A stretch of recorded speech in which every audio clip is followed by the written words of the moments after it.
Hi everybody, my name is Sven Vinke. I'm the creative director and founder at Larian Studios. And today I'm very proud to announce to you our return to Kickstarter with our new RPG, Divinity Original Sin 2.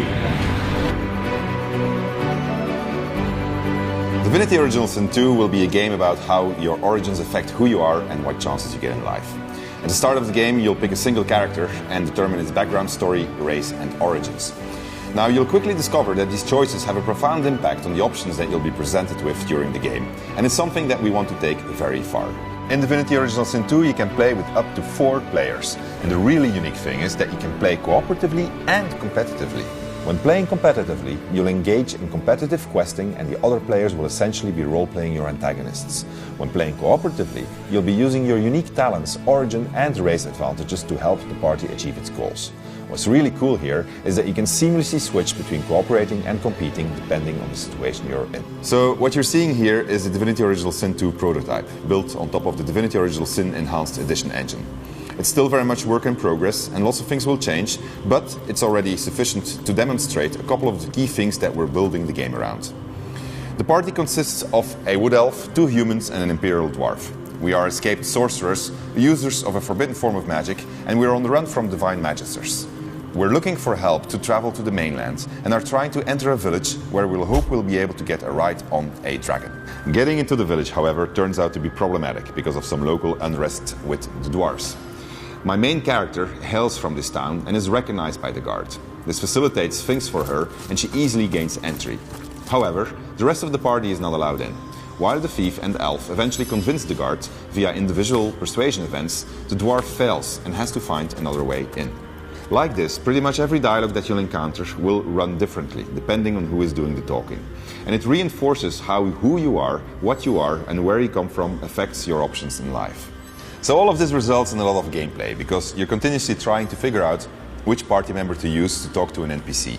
Now the interesting thing is that in this example, the dwarf and thief are being controlled not by me, but by Thomas. And it so happens to be that Thomas wants to help the dwarves in this village, whereas I'm determined to demonstrate that dwarves should know their place.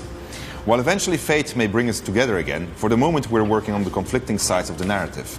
And we're trying to use the advantages of our origin stories, as well as our skills, abilities and talents to try to get the upper hand. So the story that we've made for Divinity Original Sin 2 makes all of these things possible. And mixed with all the RPG systems that we have, it really makes for a lot of fun. So here you see me mixing a red coloring herb with a poison potion, and this is me putting it in Thomas's backpack. So when he's going to drink it, he's going to have a little bit of a surprise. Now here you see me telling the guards that Thomas is a criminal and that he is smuggling contraband, which happens to be the case. So the guards are going to ask to investigate his inventory and they're going to fall on the contraband and they're going to take Thomas to jail. And here you see me backstabbing him. Thomas has just finished an epic fight and he's very weak, and so that's a perfect opportunity for me to say to Thomas, Thomas, I don't like you anymore. So obviously all of this is great in multiplayer, but it also makes for a much stronger single player experience. Allowing for both cooperative and competitive narrative gameplay forces us as developers to implement plenty of options, and in single player that means that there's a great many choices to make. That's a lot of role-playing right there, and our ambition is to go very far with it. But obviously that's not our only ambition. Divinity Original Sin's combat system was one of the highlights of the game, and development in Divinity Original Sin 2 will be focused on maintaining the same feel while expanding on the things that you can do and the challenges you'll be encountering. We're going to try to bring you more skills, talents, abilities as spells, as well as a long list of new creatures and enemies that will offer you plenty of tactical challenges. And that's not all. We're investing a lot more in the narrative development of the game to ensure that everything you encounter will be interesting, fun and part of a deeper story filled with plot twists and difficult decisions for you to take. A lot of effort is being put in bringing you a more grounded and serious game in which everything is consistent but which still contains plenty of fun moments. We will also include an updated version of the editor that we're using to create the game. It's becoming an incredibly powerful tool and we're very eager to see what you'll come up with. Divinity Original Sin 2 is going to be a fantastic game, but it's also a very ambitious game, and that's why we're returning to Kickstarter.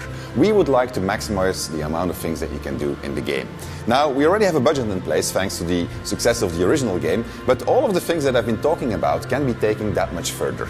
So I'm hopeful that you'll be willing to back us, and in return I promise that we're going to make you a very fun RPG full of innovations and full of surprises. Hope you have a great day. Thank you for watching, and hopefully until one of our updates. Take care. Bye-bye.